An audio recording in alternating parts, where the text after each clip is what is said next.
اور ایمان اور توحید یہ انسان کی سب سے بڑی قیمتی چیز ہے جس کو وہ اختیار کرتا ہے یا اس کے ساتھ اللہ کے رسول کی سنت کو لازم پکڑتا ہے، عمل صالح کو اپنی زندگی کا شعار بناتا ہے اور تقوی اختیار کرتا ہے، صدقہ کرنا اس کی عادت ہے اور کثرت سے وہ دعائیں کرتا ہے اور یہ دعا صبح و شام کرتا ہے، اللہ ذوالجلال اس کی موت کی بھی تیاری رکھتے ہیں اور اسے 24 گھنٹے جنت کی ضمانت دیے رکھتے ہیں۔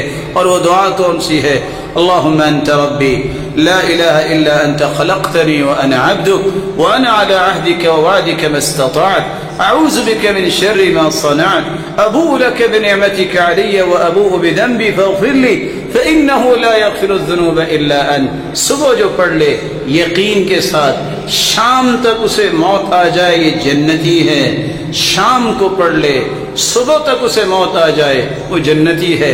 میرے بھائی، جس نے صبح شام یہ دعا پڑھ لی ہے اس کی ساری دنیا لٹ جائے ہے تو جنتی نا، کیا اس کو باقی رہ جائے گا جنت جب مل جائے گی؟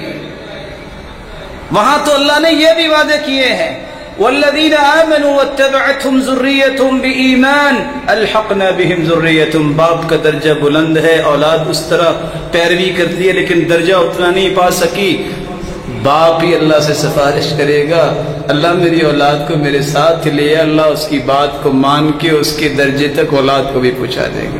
اگر اولاد نیک ہے، باپ وہاں نہیں پہنچ سکا تو اللہ ان کی بات مان کے ان کے والدین کو بھی اس مقام پر پہنچا دیں گے، باقی کیا بچا ہے؟ اس لیے دنیا کی پریشانیوں سے بڑھ کے اس آخرت کی اور حسن خاتمہ کی پریشانی ہونی چاہیے۔